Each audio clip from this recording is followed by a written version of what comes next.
नमस्कार मंडळी. कर्ता शेतकरीच्या या भागामध्ये आपल्या सर्वांचं मनपूर्वक स्वागत. आपण शेतकरी माणसं वाफ्यातलं रोप शेतात लावताना खूप काळजी घेतो, कारण रोप उपटून दुसऱ्या ठिकाणी लावताना त्याचा जारवा तुटणार नाही याची पूर्ण काळजी घेतो. ज्या रोपाला जारवा जास्त असेल का ते रोप लवकर चिकटतं. जारवा म्हणजे मुळांचा जारवा. छोटी छोटी तंतुमय मुळं असतात आणि ती सगळी रसद त्या रोपट्याला पुरवतात. आपण छानपैकी त्याची काळजी घेतो. माणसाच्या आयुष्यातही तसंच आहे आणि खास करून आपल्या शेतकऱ्याच्या आयुष्यात. कृषी कल्चर हे तसं सामूहिक आहे, एकट्यानं करायची गोष्ट नाहीच. आणि समूह ज्यावेळेस आपल्या पाठीशी उभा राहतो त्यावेळेस असा मुळासारखाच असतो. तो आपल्याला वेगवेगळ्या पद्धतीची रसद पुरवतो. तसंच कुटुंबाचंही असतं. कुटुंबातही आपल्याला त्या जारव्यासारखी माणसं चिकटलेली असतात आणि तीही वेगवेगळ्या नात्यानं. त्यांची नावं वेगळी असतात. आपल्याकडं जुनी मंडळी म्हणतात की एका मुळीवरचं धन जरा जास्त टिकत नाही आणि त्याला जर जारवा असेल, त्याला छोटी छोटी मुळं जर भरपूर असतील तर ते जरा टिकतं. आपण हे नीट जर समजून घेतलं तर जसं झाडाच्या आयुष्यात आहे तसंच माणसाच्या पण आयुष्यात आहे. आपल्याला ही जी नाती आहेत, ही नाती मला तरी वाटतं की त्या मुळासारखंच काम करत असतील. तो जो जारवा आहे तो जपायचा, तुटून द्यायचा की नाही तुटू द्यायचा, तो कितपत सांभाळून ठेवायचा, याच्याबद्दल आपण नीट जर समजून घेतलं तर आपलं हे जे आयुष्यरूपी झाड आहे ना ते निश्चितच सुंदर होईल. आणि त्याच्यासाठी आपल्याला गुरुजीचं मार्गदर्शन घ्यायचं आहे. गुरुजी, राम राम. राम राम. आम्हाला जरा हे नात्याचं थोडंसं गणित सांगा. नातं म्हणजे नेमकं काय? काय बघ, माणूस जेव्हा जन्माला आला ना तेव्हापासून माणसाच्या मनामध्ये ना दोन प्रेरणा आहेत. एक प्रेरणा आहे ना ती स्वायत्ततेची आहे. म्हणजे त्याच्या मनामध्ये मीपणा जेव्हा जागृत झाला, ही हजारो वर्षांपूर्वीची गोष्ट आहे. त्यावेळेला मी कुणीतरी आहे ही भावना निर्माण झाली आणि तिथून ती स्वायत्ततेची प्रेरणा निर्माण झाली. आणि दुसरी जी प्रेरणा आहे ती जोडणारी आहे. म्हणजे मी ना एकटा काही करू शकणार नाही, मला दुसऱ्या कुणाबरोबर तरी जोडायला हवं, त्याशिवाय माझी मुळं ही स्थिर राहणार नाही. म्हणजे एकाच बाजूला जोडणं ही एक प्रक्रिया आहे आणि एका बाजूला स्वायत्तता. इंग्रजीत म्हणायचं तर एका बाजूला मी आहे, म्हणजे इंग्रजीतला मी आणि मराठीतला पण मी, आणि दुसऱ्या बाजूला वी म्हणजे आम्ही. तर मी आणि आम्ही याची सांगड कशी घालायची हे या माणसा पुढचं आव्हान कधी कधी होतं. पण माणूस या दोन्ही गोष्टी जोडायला बघतो.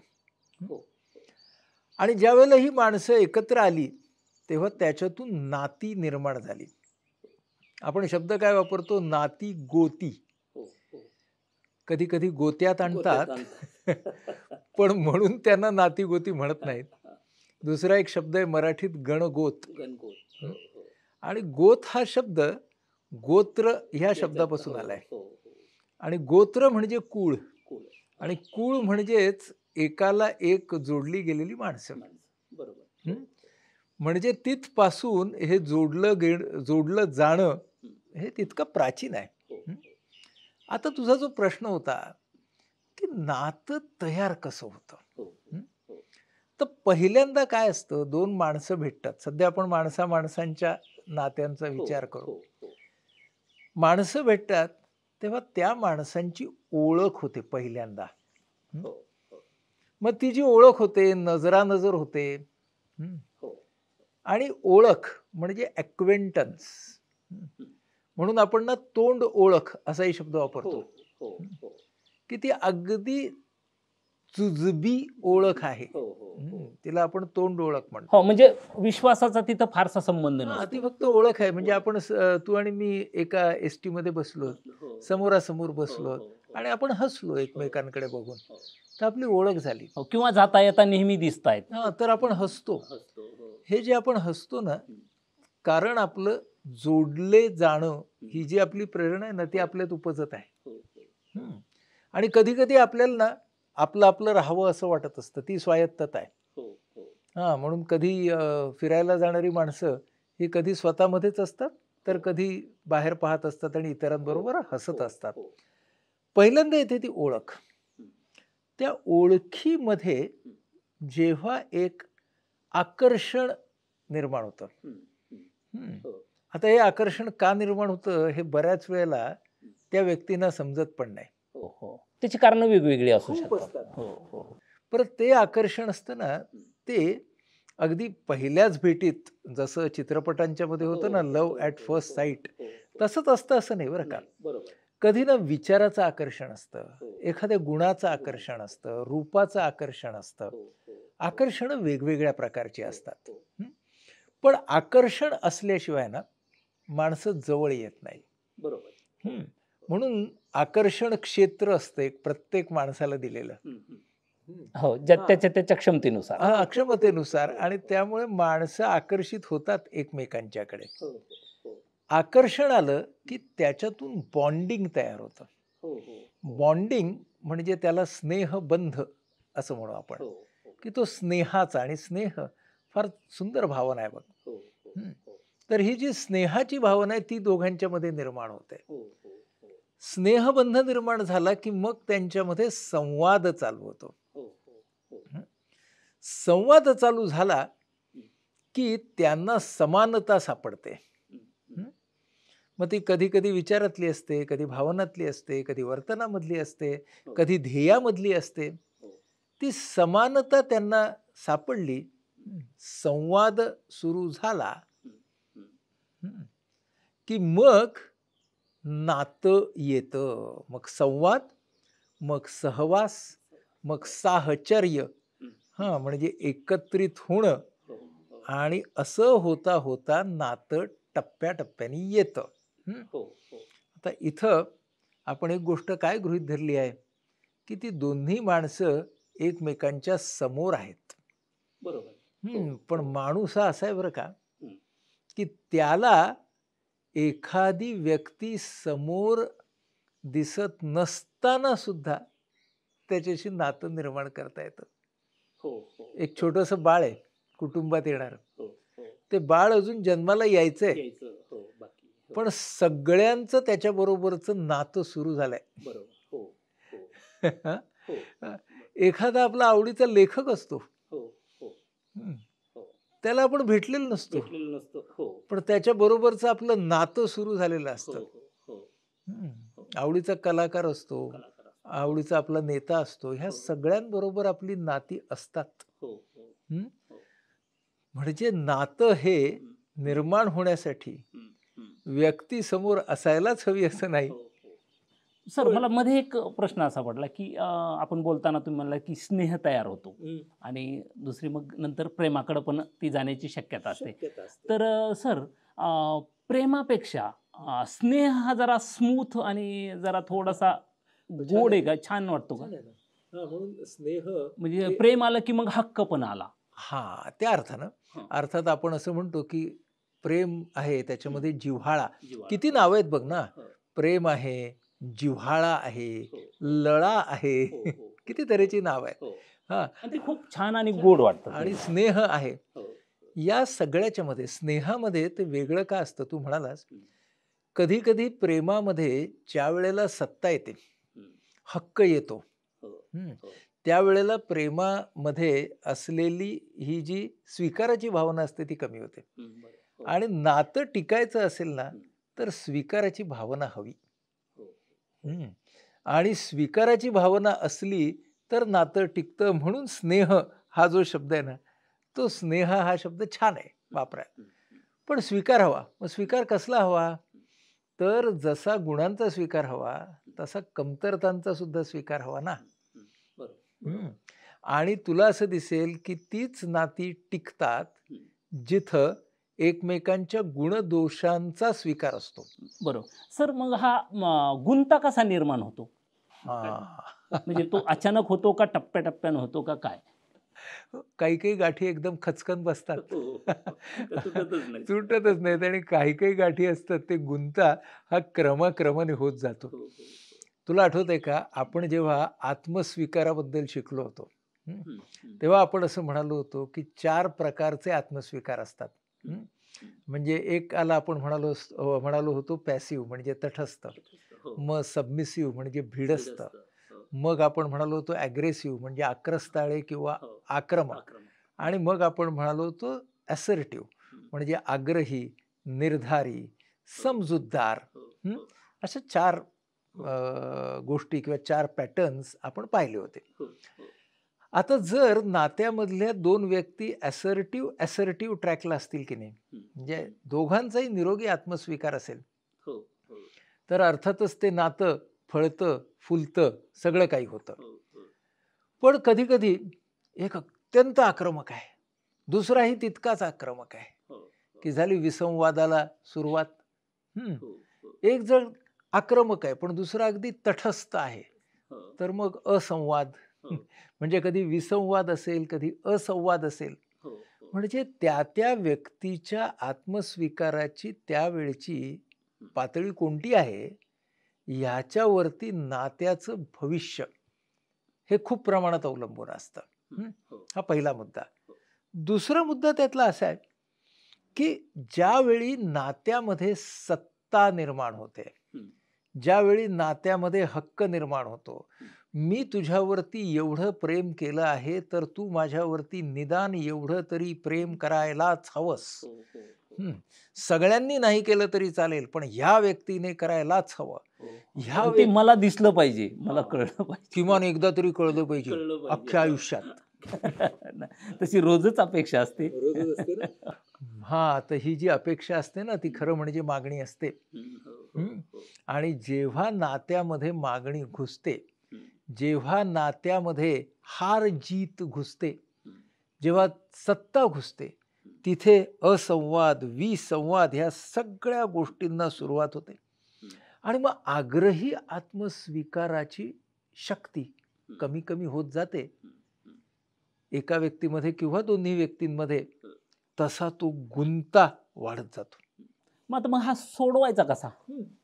कधी-कधी असं असतं जीवनशैलीमधली तफावत असते 2 व्यक्तींच्या. हं. हं. हो. ज्याच्यामुळं ताठरपणा खूप वाढतो.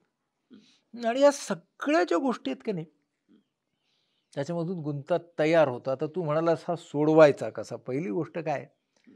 घिसाडघाई करून चालत नाही. नाही. हं. हो, हो. कारण तसं झालं तर तो गुंता अजून वाढत जातो. अजून हो, वाढेल. हो. काय करावं लागतं माहिती आहे? दोन्ही जी माणसं असतात त्या नात्यामधली, त्यांना विचार करावा लागतो, की या नात्याचं माझ्या जीवनामधलं नेमकं भावनिक महत्त्व काय? हं. म्हणजे बरोबर. ना, आपण एक साधा खेळ खेळू. हं, मनाशी खेळायचा खेळ आहे, की असं समज, की मी आहे समजा. हं, मी म्हणजे सूर्य आहे. हं. हं, आणि मी माझ्या सूर्यमालेच्या मध्यभागी आहे. हं. हं.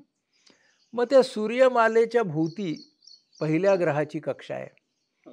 दुसऱ्या ग्रहाची कक्षा आहे. बरोबर. सगळे नवग्रह आपले जे आहेत, हं, ते त्या सूर्याच्या भोवती फिरतायत की हं, नाही? हं. हं.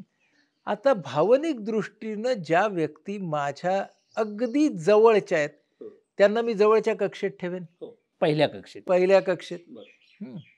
माझ्या कुटुंबातली माणसं असतील, माझे आई-वडील असतील, माझी पत्नी असेल, माझी मुलं असतील, हं, ही सगळी मंडळी पहिल्या कक्षेत असतील. हं, मग जवळचे मित्र असतील दुसऱ्या कक्षेमध्ये, कामावरचे सहकारी असतील तिसऱ्या कक्षेमध्ये, हं, हं, गावातली माणसं असतील चौथ्या कक्षेमध्ये, हं, असं. हं, हं. पण भावनिक कक्षा जेव्हा माणूस आखतो, हं, हं, हं, तेव्हा कधी-कधी गडबड अशी होते, हं, हं. की जी माणसं त्रासदायक असतात, हो, ज्यांच्याकडून आपल्याला खूप त्रास होत असतो, हो, हो. त्यांना खरं म्हणजे पुढच्या कक्षेमध्ये टाकायला ठेवायचं. ठेव. हां, हो, हो. पण आपण काय करतो, त्यांना जवळच्या कक्षेत त्याला आणतो. आपण लांगुल चालन म्हणल्यासारखं नाही, का? जवळच्या कक्षेत आणतो कारण आपण त्यांचाच विचार करतो. अच्छा, हां, बघ ना, समजा एक माणूस माझ्याशी चांगला वागला नाही, हो, त्याने माझा अपमान केला, हो. तर खरं म्हणजे भावनिक अंतराच्या दृष्टीनं मी त्या माणसाला दूर ठेवायला पाहिजे का हो, नाही? म्हणजे अगदी म्हणजे एकदम शेवटच्या कक्षेत टाकायला पाहिजे, कारण तू मलाच नाही तर मग कशाला यावं. बरोबर, म्हणजे मी त्याला आकाशगंगेतच भिरकावून द्यायला पाहिजे. हो, खरं आहे. पण मी काय करतो, मी त्याचाच विचार करत राहतो. हो, हो, हो. हं? हां, प्राधान्यक्रम देतो, म्हणजे मी भावनिक दृष्टीनं त्याच्याकडेच पाहत असतो का नाही? हो, हो, हं? हो, हो. म्हणजे ही गोष्ट लक्षात घेतली पाहिजे गुंता सोडवण्यासाठी, हं, हं. की भावनिक दृष्टीनं या व्यक्तीला मला कुठे ठेवायचं आहे, बरोबर, कोणत्या कक्षेमध्ये ठेवायचं आहे, बरोबर. आणि या कक्षा ज्या असतात त्या बदलणाऱ्या असतात, हे आपण डोक्यात ठेवणं खूप गरजेची गोष्ट आहे. बरोबर, बरोबर, बरोबर सर. मला एक याला जोडून मला असा एक प्रश्न विचारावा वाटला, की समजा मला माहिती आहे, की तुमच्या आयुष्यामध्ये मी पहिल्या कक्षेत आहे. आणि असं जर मला म्हणजे आणि तुम्ही पण मला सांगितलं, की "बुवा तू माझ्या जवळचा आहे किंवा पहिल्या कक्षेतला आहे." आणि जर मला नंतर असं कालांतरानं जाणवायला लागलं, की नाही आपल्याला पहिल्या कक्षेतून हे दुसऱ्या, तिसऱ्या कक्षेत टाकलेलं आहे. तर ह्याचा जो त्रास होतो म्हणजे हे सगळे मिळून आपल्या कक्षा अबाधित ठेवण्यासाठी किंवा जवळ येण्यासाठी काही जण प्रयत्न करतात. तर मग ह्यानं पण एक नवा गुंता तयार होत असेल. होतं ना, कारण एक लक्षात घे ना, माझ्या ग्रहमालेमध्ये जसा मी सूर्य आहे, हो, हो. तसं तुझ्या ग्रहमालेमध्ये तू सूर्य आहेस ना. हो, हो, हो, हो. आणि एकाच कुटुंबामध्ये सुद्धा एकाच वेळी किती ग्रहमाला चालू आहेत बघ. हो, हो. 9च्या पुढं तर नक्कीच. म्हणजे आपल्याला काय लक्षात घेतलं पाहिजे इथे, की नात्यातला गुंता सोडवायचा असेल, तर मला जसा माझ्या ग्रहमालेचा मी सूर्य म्हणून विचार करायला हवा, तसा समोरच्या व्यक्तीच्या ग्रहमालेचा ती सूर्य आहे हे लक्षात घेऊन सुद्धा विचार करायला हवा का नाही? तरच माझ्या विचारांच्या मध्ये एक लवचिकपणा निर्माण होईल हो, हो. आणि दोन्हीची कक्षा एक राहील. आणि मग प्रयत्न तरी तसा राहील. हं. आणि महत्वाची गोष्ट अशी आहे ना, की ते नातं समजा मला वाटतंय, की भावनिक दृष्टीने जवळ असावं. हो, हं. हो, तर तो कसा वागला, ती कशी वागली, हो, असा मी दोषारोप करत राहिलो, हो. तर गुंता कमी होणार का वाढणार? वाढणार. मला काय विचार करावा लागेल, की हे नातं माझ्या दृष्टीने महत्वाचं असेल, बरं. तर ते टिकवण्यासाठी, वाढवण्यासाठी हं, मला काय करता येईल? मला प्रत्येक वेळेला अडवते कोणती गोष्ट? त्याने काय केलंय? हो, हो, हो, हो. म्हणजे माझ्या बदलासाठी मी पूर्व अट काय ठेवतो? समोरच्या व्यक्तीचं वागणं. ती मला काढावी लागेल. तिचा व्यवहार आपल्याशी. हो. हां, आता त्या व्यवहारामुळे आपल्याला प्रसंगी दुःख सुद्धा होत असेल, पण ती पूर्व अट म्हणून काढावी लागेल. म्हणजे मला काय सांगावं लागेल स्वतःला, की जर हे नातं माझ्यासाठी महत्वाचं आहे, तर मी त्या नात्यासाठी काय करणार आहे? टिकवण्यासाठी, वाढवण्यासाठी, त्याला समृद्ध करण्यासाठी सगळ्या पातळ्यांवरती मी प्रयत्न काय करणार आहे? हा मी जर लक्षात घेतला ना, तर मग मला ना योग्य प्रयत्न करता येतील आणि ते योग्य काळ करणं गरजेचं आहे. बरोबर. आमचे व्यसनाधीनतेमधून बाहेर पडणारे मित्र असतात. व्यसनमुक्त आमच्या मुक्तांगण व्यसनमुक्ती केंद्रातून पुण्याच्या बाहेर पडतात आणि ते जेव्हा त्यांच्या कुटुंबाकडे जातात, तर त्यांची अपेक्षा नव्हे मागणी अशी असते, की आता मी व्यसनमुक्त झालेलो आहे आणि आता सगळ्यांनी माझा स्वीकार तसाच करावा. पूर्वीसारखा. पूर्वीसारखा आणि अगदी पहिल्या दिवसापासून ना माझ्याशी त्याच प्रेमाने वागावं, म्हणजे तो मधला पॅचेस कट करून टाकावा. एडिट करून टाकावा. पण पूर्व अनुभव जे असतात, खास करून जे कटू पूर्व अनुभव असतात ना, ते लोकांना फार पटकन विसरता कसे येतील? हं? म्हणून मग या मित्रांना आम्ही जे सांगतो, की या नात्यांचा गुंता झालाय, तो स्वीकारा. मग आता तुम्ही त्यासाठी काय करू शकणार आहात ते बघा. आणि तुम्हाला आता व्यसनमुक्त का राहायचंय? तुमच्या स्वतःसाठी पहिल्यांदा. आणि स्वतःमधला बदल तुम्ही जर दाखवत राहिलात, तर दुसऱ्याच्या बदलासाठी तुम्ही एक वातावरण निर्माण करत असता. हे विसरू नका. म्हणून ना बऱ्याच वेळेला लोक आपल्याला विचारतात, की "अहो या नात्यामध्ये मला काम करताना ना कंटाळा आलाय. मी एवढं काही करतोय, पण समोरची व्यक्ती प्रतिसादच देत नाही." बरोबर. मग सर अशा वेळी नात्याला म्हणजे बळ कसं द्यायला पाहिजे? ते टिकवण्यासाठी म्हणा किंवा दोन ठिकाणी हा. जेव्हा नात्यामध्ये गुंत असतो ना, हो. तेव्हा टिकवण्यासाठी स्वतःलाच बळ द्यायला लागतं. कारण स्वतःला बळ दिल्याशिवाय ना ते नातं टिकणार नाही. आणि त्यासाठी आपण जी शिकत आहोत ती सहनसिद्धी हळूहळू स्वतःमध्ये आणायला लागते. आणि विश्वास काय ठेवायचा प्रयत्नांवर. त्या नात्यामधला गुंता एवढ्या महिन्यात इतका सुटेल असं काही त्याचं भविष्य बांधण्याची टार्गेट त्याला द्यायचं नाही. आता माझं नातं इथपर्यंत असेल, या टप्प्यावर हे हे असेल, त्या टप्प्यावर ते असं नाही करता येणार. हा, असं पक्का डोक्यात पकडू नये. म्हणजे स्वतःलाच बळ द्यायला लागतं. पण जेव्हा नातं चांगलं चाललंय तेव्हा सुद्धा नात्याला बळ द्यावं लागतंच की. आणि त्यासाठी काय लक्षात घ्यावं लागतं माहितीये का? एक चांगला शब्द इंग्रजीमध्ये त्याला म्हणतात वर्ल्ड व्ह्यू. वर्ल्ड व्ह्यू म्हणजे त्या व्यक्तीचं जग समजावून घेणं. साधं उदाहरण घेऊ.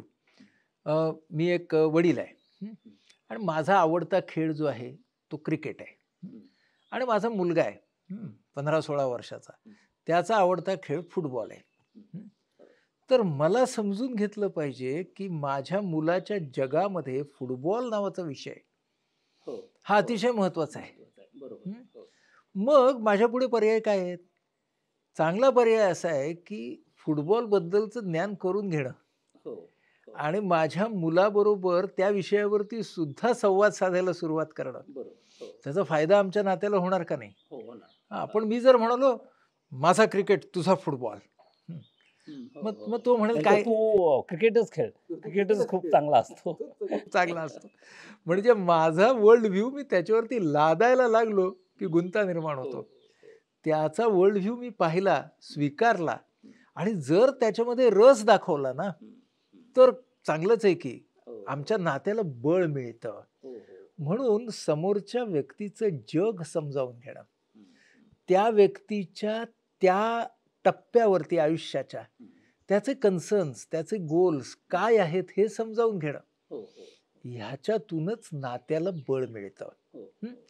आणि मग हे समजून घेताना कधी आपली मतं जुळली नाहीत समजा, तर टीका करताना सुद्धा ना नेमकी टीका करावी, विशेषण टाळावीत. तुझ्या या वागण्यामधलं मला हे पटलं नाही असं सांगावं. काय तुझं वागणं, किती गधड्यासारखा वागतोयस, की झालं विशेषण. आणि विशेषणांची खैरात सुरू झाली की समोरची व्यक्ती सुद्धा आपल्याला त्याच भाषेत म्हणजे विशेषणांच्या भाषेतच उत्तर देते. आपल्यापेक्षा लहान असेल वयानं, अधिकारानं, छोटी असेल व्यक्ती तर मनातल्या मनात देईल. म्हणजे प्रतिक्रिया येणार, प्रतिक्रिया येणार आणि ती तशीच येणार. म्हणून विशेषण टाळावीत. टीका करताना सुद्धा वर्तन म्हणजे ना, गणितामध्ये माझ्या मुलाला कमी मार्क मिळालेत ना, आता तू 10वी तरी होणार की नाही कुणास ठाऊक, अशी सुरुवात न करता ह्या वेळेला तुला गणितामध्ये कमी मार्क मिळालेत आणि त्याचा आपल्याला विचार करायला पाहिजे. म्हणजे टीका करताना सुद्धा ती थेट असावी, परंतु त्यामध्ये वर्तन असावं. आणि टीका करत असताना स्वर हा एकत्र येऊन सुधारणा करण्याचा असावा. त्याच्यावरती दोषारोप टाकून त्या व्यक्तीवरती तिला भावनिक दृष्टीनं एका कक्षेमधून अजूनच लांब सारण्याचा नक्की नसावा.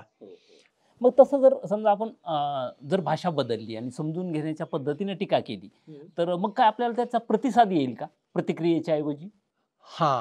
आपण जे बोललो होतो की प्रतिक्रिया आणि प्रतिसाद, रिॲक्शन आणि रिस्पॉन्स, तर रिस्पॉन्स येण्याची शक्यता ना नक्की वाढते. आणि हेच कौतुकाच्या बाबतीत सुद्धा खरं आहे बरं का रे. म्हणजे कौतुक करताना सुद्धा फक्त विशेषण वापरू नयेत, तर नेमकं आपल्याला त्या व्यक्तीच्या वागण्यामधलं काय आवडलं ते सांगावं आणि ते तपशिलाने सांगावं. म्हणजे अगदी नवऱ्याने सुद्धा ना बायकोनं काही सुंदर पदार्थ केला घरामध्ये तर सगळेजण काय करतात, नवरा चापून हात मारतो त्याच्यावरती, ताव मारतो. आणि त्याला असं वाटतं की झालं की आता मी एवढं सगळं खाल्लं, संपवलंय, तिला सुद्धा ठेवलं नाही, केवढं कौतुक. पण त्या व्यक्तीला कौतुक कृतीतून म्हणजे वर्तनातून आपण दाखवलं, थोडं शब्दातून हवं असतं, थोडं डोळ्यातून हवं असतं.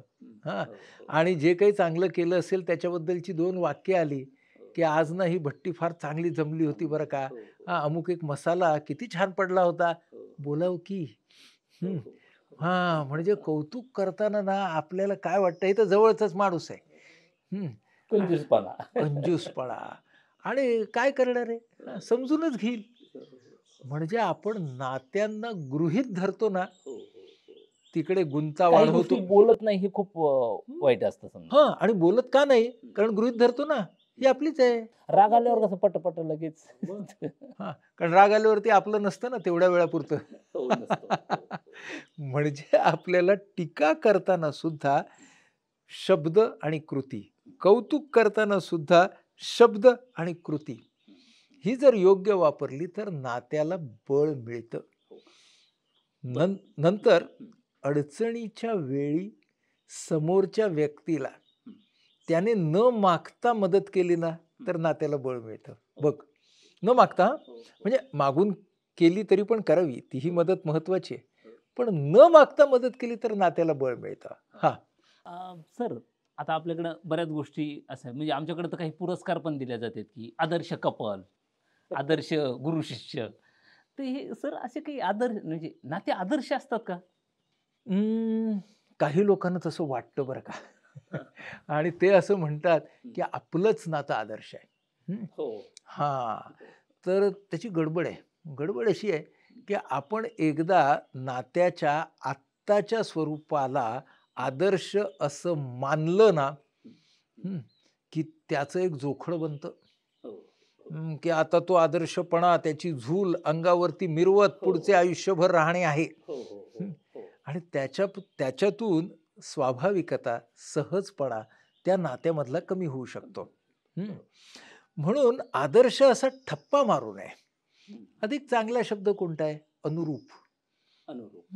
कारण कोणत्याही नात्यामध्ये ना काही सवयी ह्या एकमेकांना न पटणाऱ्या, काही सवयी खुपणाऱ्या हे असणार की नाही. त्यातल्या सवयींचा स्वीकार करत करत काहींना बदलण्याचा प्रयत्न करत माणसाला पुढे पुढे जावं लागतं. बरोबर. म्हणून आपल्याला 100% आदर्श नातं असं त्याच्यावरती शिक्का मारता येणार नाही. त्याचं एक कारण आहे की माणसं बदलतात, नातं बदलतं. आणि त्या नात्यामध्ये राहत पुढं जात जात एकमेकांच्या मधली जी अनुरूपता आहे ना ती गवसत जाणं हे नात्यामधलं फार महत्वाचं तत्व आहे. शास्त्रज्ञांनी एक अभ्यास केला होता, मानसशास्त्रज्ञांनी. त्यांच्या असं लक्षात आलं की पती पत्नी हे अनुरूपपणे जेव्हा एकमेकांसोबत अनेक वर्ष राहतात तेव्हा त्यांचे चेहरे एकमेकांसारखे दिसायला लागतात. आणि ते एकमेकांसारखे म्हणजे भावा बहिणींसारखे दिसायला लागतात. आता हे जे निरीक्षण होतं ते काय सांगतं आपल्याला, की जेव्हा साहचर्य म्हणजे नात्यामधला सहवास याच्यामधून एक अनुरूपता निर्माण होते, त्या अनुरूपतेमधनं तो जारवा निर्माण होतो. तो रोपाचा रोपाचा जारवा निर्माण होतो. आणि मग ते रोप घट्ट धरून राहतं. आणि म्हणून मग ती माणसं एकमेकांसारखी दिसायला लागतात, वागायला लागतात, बोलायला लागतात. आणि ती काय गंमत आहे, त्यांच्या सवयी सारख्या होतात. त्या सवयी सारख्या होतात. ही काय गंमत आहे बघ. म्हणजे नातं सुरू होतं ते 2 माणसांचं, पण हळूहळू ते एकमेकांमध्ये मिसळून जायला सुरुवात होते. म्हणजे नात्यामध्ये ना एकरूपतेकडे जाण्याची शक्ती आहे. अनुरूपतेकडून एकरूपतेकडे असा हा सगळा नात्यांचा प्रवास आहे. या प्रवासामध्ये सध्या आपण अर्ध्या अंतरावरच आलो आहोत. नात्याचा काय थांग लागणार नाही.